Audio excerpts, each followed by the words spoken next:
All right, मेरे दोस्तों, आज एक ऐसी कहानी सुनने जा रहा हूं ना, जो सिर्फ पैसों की बात नहीं है।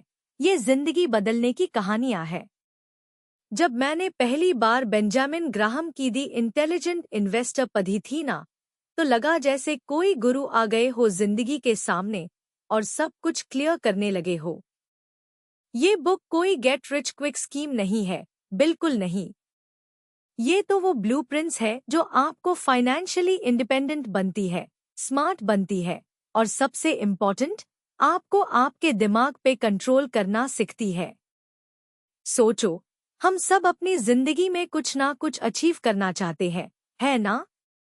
कोई चाहता है अपना घर खरीदना, कोई चाहता है अपने बच्चों को अच्छे स्कूल में पढ़ाना, कोई चाहता है रिटायरमेंट में लाइफ एंजॉय करना। और इस सफर में हमेशा एक चीज हमारे सामने खादी होती है, पैसा। पर पैसा कहाँ से आए, कैसे मैनेज करें, और सबसे बड़ा सवाल, कैसे उससे बढ़ाएं? ग्राहम साहिब ने ना इस किताब में वो सब राज खोले हैं जो आज भी उतने हाई रेलेवेंट है जितने 50 साल पहले थे। ये सिर्फ स्टॉक मार्केट की बात नहीं है, ये माइंडसेट की बात है, पेशेंस की बात है और सबसे बढ़कर कंट्रोल की बात है। आओ चलो, एक सफर शुरू करते हैं इस द इंटेलिजेंट इन्वेस्टर की जर्नी का, एक कहानी की तरह, एक दोस्त की तरह। जब हम बात करते हैं इंटेलिजेंट इन्वेस्टर की, तो सबसे पहला सवाल ये उठता है, इंटेलिजेंट मतलब क्या?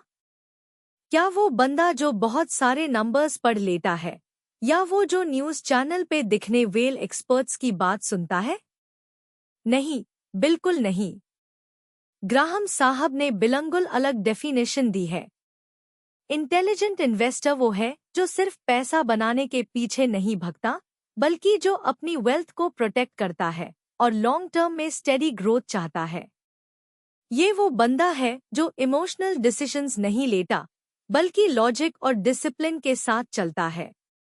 इस बुक की सबसे पहली और सबसे इम्पॉर्टेंट शिकायत ये है कि हमें स्टॉक मार्केट को एक बिजनेस की तरह देखना चाहिए, ना कि एक कैसीनो की तरह।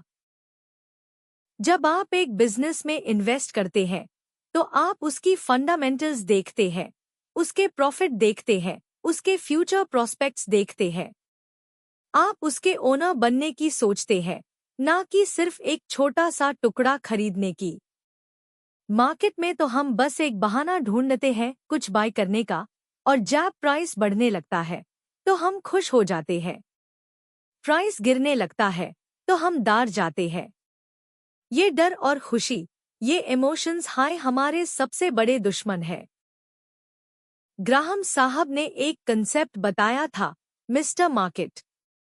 सोचो, आपका एक पार्टनर है जो रोज आपको स्टॉक खरीदने या बेचने का ऑफर देता है। कभी वो बहुत खुश होता है और आपको बहुत ऊंचे दाम पे चीजें बेचना चाहता है, और कभी वो बहुत दुखी होता है और आपको बहुत कम दाम पे चीजें खरीदने का ऑफर देता है। मिस्टर मार्केट की बातों में नहीं आना है, आपको उसकी क्रेजीनेस से फायदा उठाना है। जब वो डिप्रेस्ड हो और चीजें सस्ती बेच रहा हो, तो आप खरीद लो।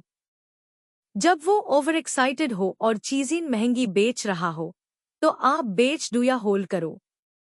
ये डिसिप्लिन और पेशेंस हाय आपको बाकी लोगों से अलग बनाएगा। ये कहानी तो अभी शुरू हुई है, दोस्तों। आगे और भी बहुत कुछ है। हम बात करेंगे मार्जिन ऑफ सेफ्टी की, जो इस बुक का दिल है। और एफआईआर हम डिस्कस करेंगे डिफेंसिव और एंटरप्राइजिंग इन्वेस्टर्स के बीच का फर्क, और ये कैसे हमारी जिंदगी में अप्लाई होता है। तो बनाइए रखिए, ये जर्नी फिलोसॉफिकल भी है, प्रैक्टिकल भी है और लाइफ चेंजिंग भी। चलो, अब असल कहानी में उतरते हैं। इस कहानी का एक बहुत बड़ा हिस्सा है मार्जिन ऑफ सेफ्टी। अब ये नाम में ही सब कुछ छुपा है। मार्जिन ऑफ सेफ्टी का मतलब है, जब आप कोई चीज खरीद रहे हैं, तो आप उसके असल वैल्यू से बहुत कम दाम पे खरीदे। अब ये असल वैल्यू कैसे पता लगाए? ये वो ही है जो हम बिजनेस फंडा में देखते हैं। कंपनी कितनी प्रॉफिट कमा रही है, कितना लोन है, उसका फ्यूचर क्या है।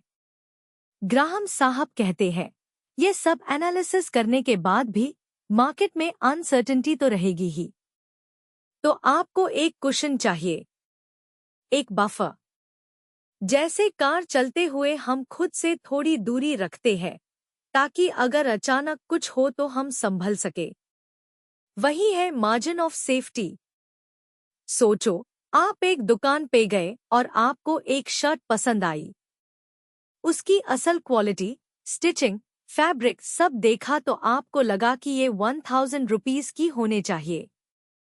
पर दुकानदार ने बोला, सर आज ऑफर है, 700 रुपये में ले जाओ। तो आपने 700 रुपये में खरीदी। यहाँ मार्जिन ऑफ सेफ्टी मिली 300 रुपीस की। लेकिन अगर वो दुकानदार 1200 रुपीस मांगे तो आप क्या करोगे? शायद नहीं खरीदोगे, क्योंकि कोई मार्जिन ऑफ सेफ्टी नहीं है। इन्वेस्टिंग में भी यही है। जब आप किसी कंपनी की एनालिसिस करते हैं तो आपको उसका इंट्रिंसिक वैल्यू पता चलता है। मान लो आपको लगा कि ये शेयर 100 रुपये का है, लेकिन मार्केट में वो 60 रुपये का मिल रहा है। तो ये 40 रुपये का डिफरेंस, ये आपका मार्जिन ऑफ सेफ्टी है। ये आपको बचाएगा अगर मार्केट में कोई अनएक्सपेक्टेड झटका आए या कंपनी की परफॉर्मेंस थोड़ी ऐसी वैसी हो जाए। जब तक आपको ये मार्जिन ऑफ सेफ्टी ना मिले तब तक खरीदना नहीं चाहिए। ये पेशेंस का खेल है। इसका मतलब क्या है? इसका मतलब ये है कि हमें FOMO, fear of missing out, से बचना है। जब सब लोग एक शेयर भाग रहे हैं, हमें तुरंत उसका पीछा नहीं करना है। हमें वेट करना है। वेट करना है कि वो शेयर अपनी असल वैल्यू से कम दाम पे मिले। अगर नहीं मिल रहा तो रहने दो। इसमें कोई शर्म नहीं है। ये सही इन्वेस्टर की पहचान है। छोटे छोटे फेड के पीछे अपनी बारी जीत को रिस्क में नहीं डालना। और ये सिर्फ स्टॉक्स के लिए नहीं है, ये जिंदगी के लिए भी है। जब आप कोई बड़ा डिसीजन लेते हैं, कोई बिजनेस स्टार्ट करते हैं, कोई नई जॉब ज्वाइन करते हैं, तो आपको हमेशा एक बैकअप प्लान बनाना चाहिए। एक मार्जिन ऑफ सेफ्टी। अगर कुछ गलत हो जाए तो आप वापस गिर ना जाए। ये आपको कॉन्फिडेंस देता है और आपको हर छोटी छोटी चीज से डरने से रोकता है। ग्राहम साहब ने इन्वेस्टर्स को 2 कैटेगरीज में डिवाइड किया है, डिफेंसिव और एंटरप्राइजिंग। ये भी बहुत इंटरेस्टिंग है। डिफेंसिव इन्वेस्टर वो है जो ज्यादा रिस्क नहीं लेना चाहता। इसको बस अपनी मेहनत की कमाई को सेफ रखना है और थोड़ा बहुत गई भी करना है। ये वो बंदा है जो इन्वेस्टमेंट में सिर्फ टाइम स्पेंड करना चाहता है, एनालिसिस में नहीं। तो डिफेंसिव इन्वेस्टर के लिए सिंपल रूल्स है, डाइवर्सिफिकेशन करना, एक क्वालिटी बॉन्ड्स में इन्वेस्ट करना, और जब मार्केट गिर रहा हो तो कुछ ब्लू चिप स्टॉक्स खरीद लेना जब वो सस्ते मिल रहे हो। जैसे कोई बड़ा एस्टैब्लिश्ड कंपनी जो हमेशा से चल रही हो, अगर उसके शेयर प्राइस गिर जाए तो वो एक अच्छी अपॉर्चुनिटी हो सकती है। डिफेंसिव इन्वेस्टर का फोकस सिक्योरिटी और सिंप्लिसिटी पे होता है। वो जल्दी अमीर बनने का नहीं सोचता, बल्कि अपनी वेल्थ को आराम से बढ़ाने का सोचता है। जैसे एक वो माँ जो अपने बच्चों के लिए फ्यूचर सिक्योर करने के लिए रेगुलरली सिप करती है, बिना ज्यादा मार्केट के अप्स एंड डाउन्स की चिंता किए। दूसरी तरफ है एंटरप्राइजिंग इन्वेस्टर। ये बंदा थोड़ा ज्यादा एफर्ट लेने को तैयार है। ये रिसर्च करने को तैयार है, एनालिसिस करने को तैयार है और थोड़ा ज्यादा रिस्क लेने को भी तैयार है। लेकिन वो रिस्क भी कैलकुलेटेड होता है। ये वो बंदा है जो अंडरवैल्यूड स्टॉक्स खोज सकता है। वो कंपनीज जिनमें पोटेंशियल तो बहुत है, पर मार्केट ने उन्हें अभी पहचाना नहीं है। ये वो बंदा है जो थोड़ा टाइम और एफर्ट लगा के उस मार्जिन ऑफ सेफ्टी को बड़ा कर सकता है। जैसे कोई वो स्मार्ट ट्रेडर जो कंपनीज को डीप डाइव करता है, उनके फाइनेंशियल्स को समझता है, और जब उससे कोई अंडरवैल्यूड जेम मिलता है तब वो इन्वेस्ट करता है। लेकिन एंटरप्राइजिंग इन्वेस्टर को भी ये याद रखना है कि ये इंटेलिजेंट होना चाहिए, स्पेक्युलेटिव नहीं। सिर्फ अंधाधुंध के शेयर्स खरीद लेना स्पेक्युलेटिव है। रिसर्च और एनालिसिस के साथ इन्वेस्ट करना एंटरप्राइजिंग है। सोचो, आपका एक दोस्त है जो हर दुकान में जाके सबसे अच्छा डील ढूंढता है। वो हर प्रोडक्ट की क्वालिटी कंपेयर करता है, प्राइस कंपेयर करता है, और जब उससे सबसे बेस्ट मिलता है तब खरीदता है। वो तो एंटरप्राइजिंग इन्वेस्टर है। और एक दोस्त है जो बस दुकान में आता है, जो उससे पसंद आता है, उसकी क्वालिटी लगती है तो खरीद लेता है। वो डिफेंसिव इन्वेस्टर है। दोनों ही सही है, अपनी अपनी जगह पे। मैं तो ये कहूँगा, हम सबको कुछ हद तक एंटरप्राइजिंग होने की कोशिश करनी चाहिए, पर हमारी लिमिट्स में रहकर। अगर आपके पास टाइम नहीं है, एफर्ट नहीं है, तो डिफेंसिव अप्रोच हाई बेस्ट है। और ये सिर्फ पैसों के लिए नहीं है। हमारी जिंदगी में भी ये दो तरह के लोग होते हैं। कुछ लोग जिंदगी में बस चलते रहते हैं, जो मिलता है उससे संतोष कर लेते हैं। कुछ लोग अपने लिए गोल्स सेट करते हैं, उसके लिए मेहनत करते हैं, और जब वो मिलते हैं तो वो एक अलग ही खुशी होती है।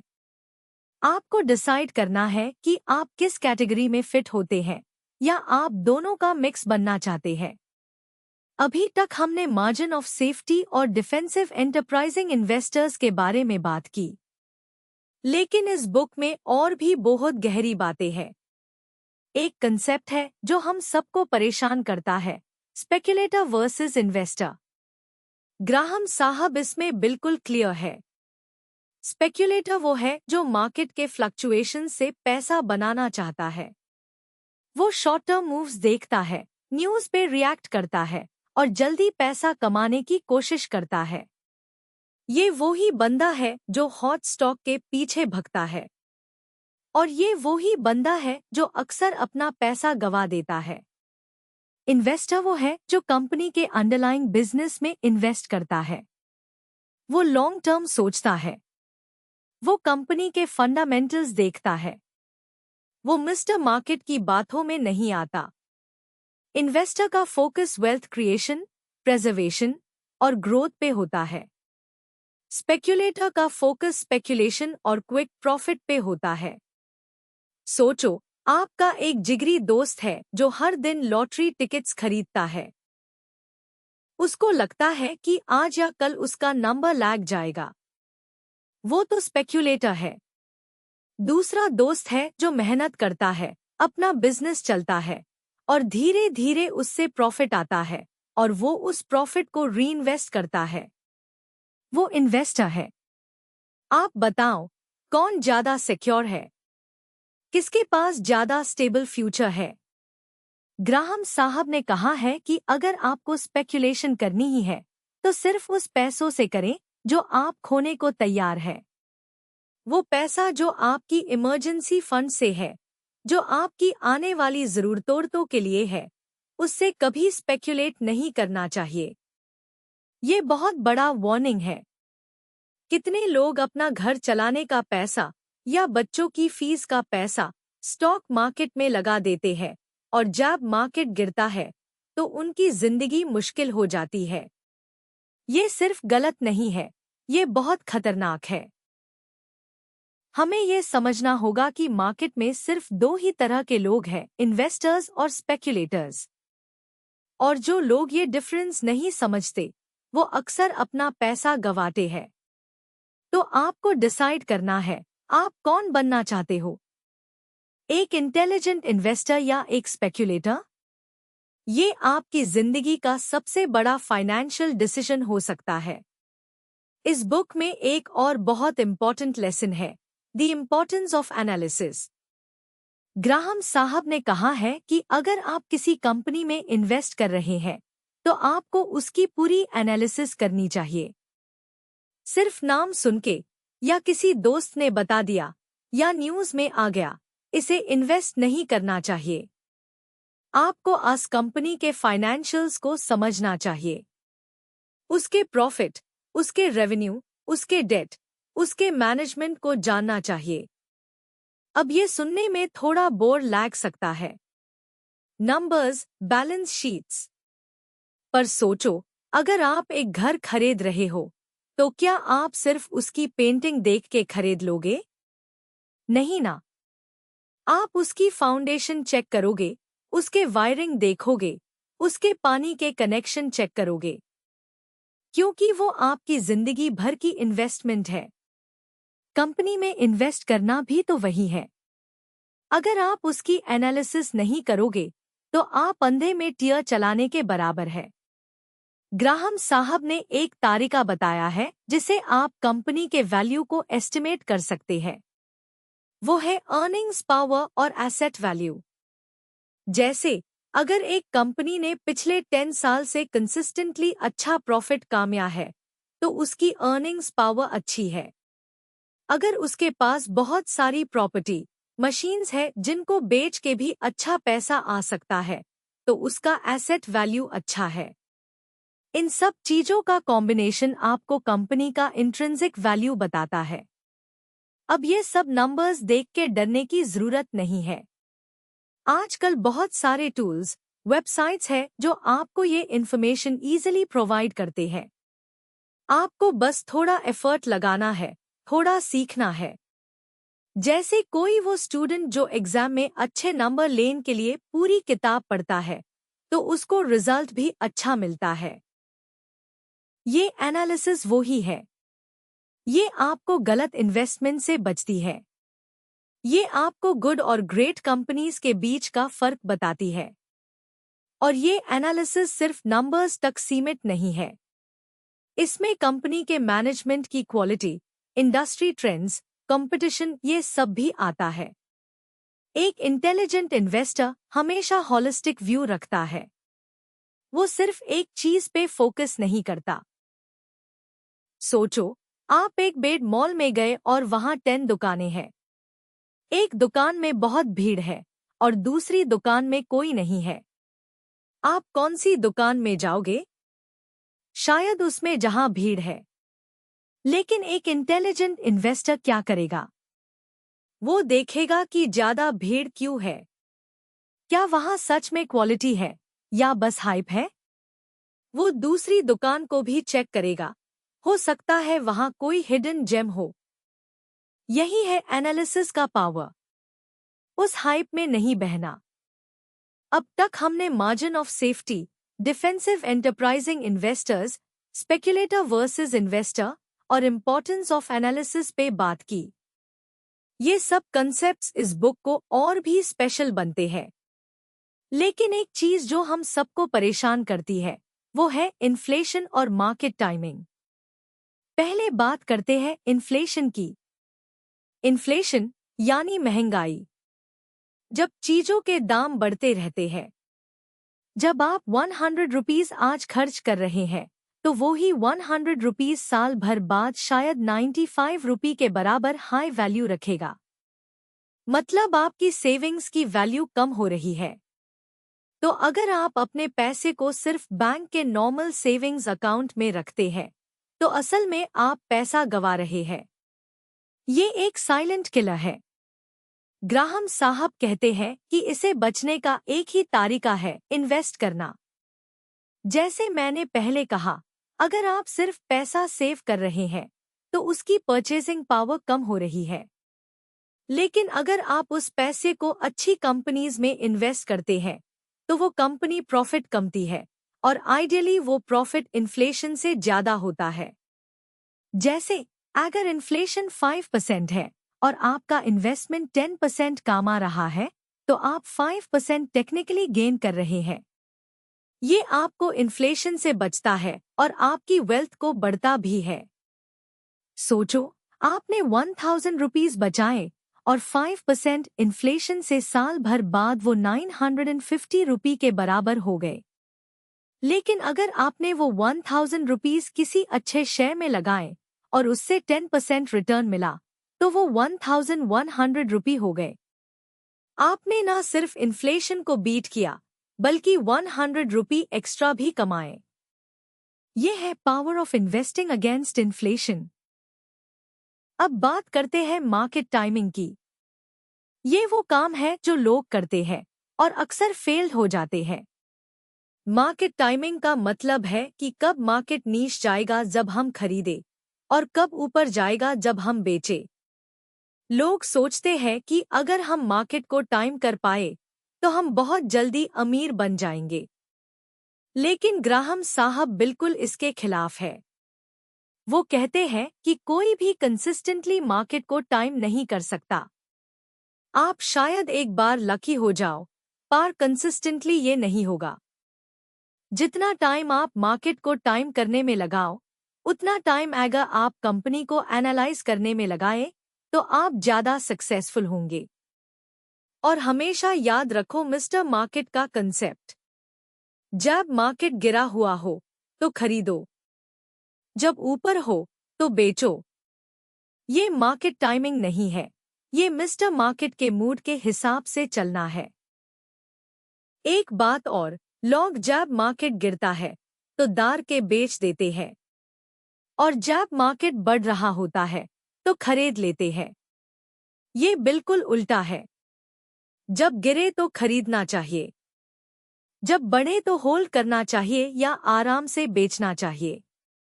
ये सिंपल रूल है, पर लोग इसे फॉलो नहीं करते।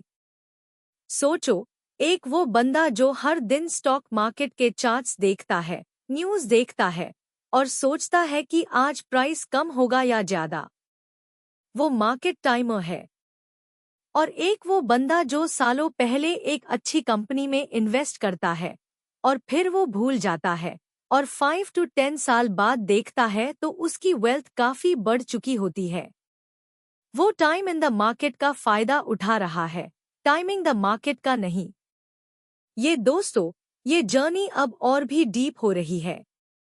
अब तक हमने बहुत कुछ सीखा है, पर अब हम उस तरफ बढ़ेंगे जहां हमें अपने इमोशंस को कंट्रोल करना है और एक सिस्टमैटिक अप्रोच बनाना है। वो भी एक कहानी है। ग्राहम साहब ने इस बुक में एक और बहुत जबरदस्त कंसेप्ट बताया है, the role of investors temperament.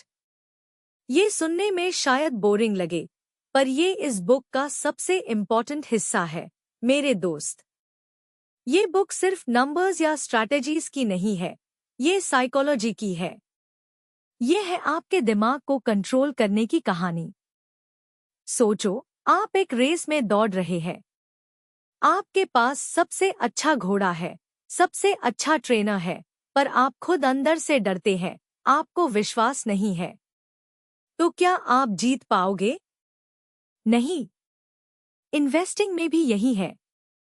आपके पास सबसे अच्छी स्ट्रैटेजी हो सकती है, पर अगर आपका टेम्परामेंट सही नहीं है, तो आप कभी सक्सेसफुल नहीं हो सकते। ग्राहम साहब ने कहा है कि the investors primary task is to keep his own head. मतलब, आपका सबसे बड़ा काम है कि आप अपना दिमाग शांत रखें। जब मार्केट गिर रहा हो, तो आपको दार के भागना नहीं है। जब मार्केट बहुत ज्यादा ऊपर जा रहा हो और सब लोग पागल हो रहे हो, तो आपको भी उनके साथ पागल नहीं होना है। ये मिस्टर मार्केट का खेल है और आपको उसकी क्रेजीनेस से अलग रहना है। हमारे इमोशंस, हमारा डर, हमारी ग्रीड, ये सबसे बड़े दुश्मन है। जब मार्केट गिरता है तो हमें लगता है कि सब खत्म हो गया, हमारी जमीन सरक गई। और जब मार्केट बढ़ता है तो हमें लगता है कि अब तो हम राजा बन जाएंगे, इन्फिनिटी तक यही चलेगा। हम दोनों हाई सिचुएशंस में गलत होते हैं। एक अच्छा इन्वेस्टर वो है जो इमोशनल डिसिप्लिन रखता है। वो अपने इमोशंस को अपने डिसीजंस पे हावी नहीं होने देता। वो लॉन्ग टर्म विजन पे फोकस करता है। जैसे एक वो फार्मर जो मॉनसून का इंतजार करता है।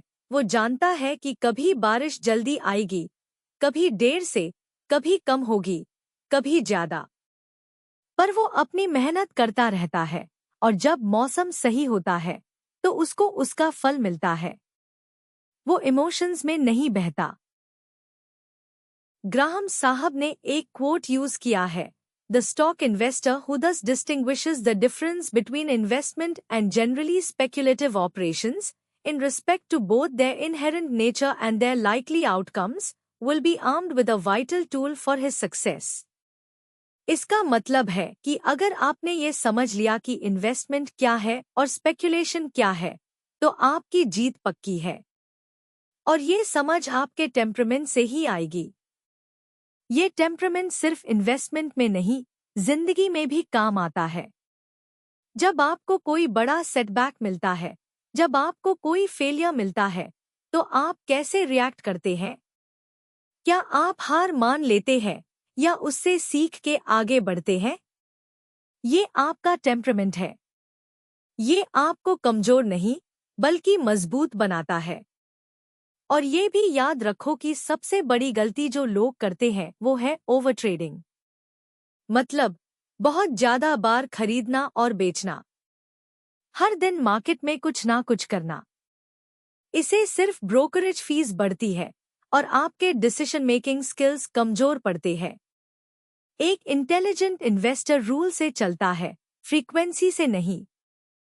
वो सही मौका ढूंढता है, बार बार नहीं। ध्यान रखो दोस्तों, आपका दिमाग, आपका माइंड, वो ही आपका सबसे बड़ा एसेट है। उसको शांत रखो, डिसिप्लिन रखो और एफआईआर देखो कैसे मिस्टर मार्केट आपके लिए काम करता है। अब तक हमने बहुत सारे कॉन्सेप्ट्स को एक्सप्लोर किया है। Margin of safety, defensive versus enterprising investors, speculator versus investor, importance of analysis, fighting inflation, avoiding market timing और फाइनली इन्वेस्टर्स टेम्परामेंट। ये सब मिलके जो पिक्चर बनते हैं वो है द इंटेलिजेंट इन्वेस्टर की।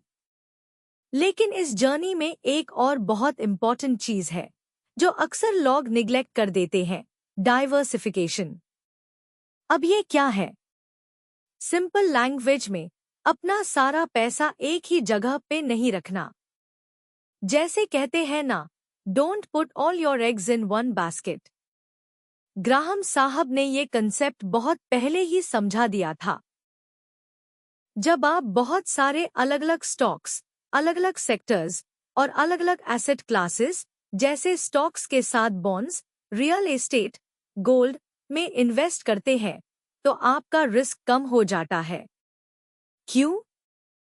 सोचो, अगर आपने सिर्फ एक कंपनी के शेयर्स खरीदे और वो कंपनी किसी वजह से फेल हो गई, तो आपका सारा पैसा डूब जाएगा। लेकिन अगर आपने 10 to 20 अलग अलग कंपनीज में इन्वेस्ट किया है, अलग अलग इंडस्ट्रीज में,